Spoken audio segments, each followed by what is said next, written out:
Премиерот ги отфрла шпекулациите дека резултатот од локалните ќе доведе до нови избори на пролет. Потсети дека повеќе од 600.000 граѓани на изборите минатата година гласаа за оваа влада, затоа вели таа има полн легитимитет да обстои.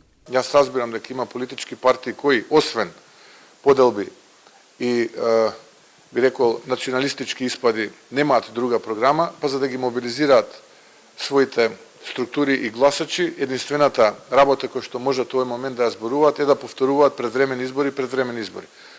Би било навистина жалосно ако сите овие позитивни индикатори ги прекинеме со предвремени парламентарни избори. Ние го ставаме како политичка партија државниот интерес пред политичките емоции.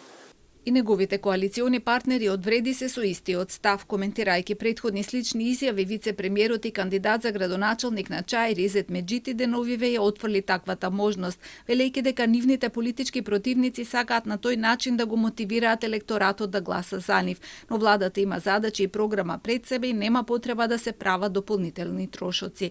Опозицијските партии на албанците пак во резултатите од локалните избори гледаат влог за предвремени парламентарни избори. Председателот на Дуи Али Ахмети испрати порака дека напролет мора да се оди на вонредни избори, додека нивниот кандидат за Чаир Бујар Османи дури тврдеше и дека веќе има консензус кај главните политички фактори дека избори се неминовни. Истото го очекува и кандидатот на НАИ за градоначалник на Скопје Скендер Реджепи, доколку коалицијата Национална алијанса за интеграција победи на локалните избори.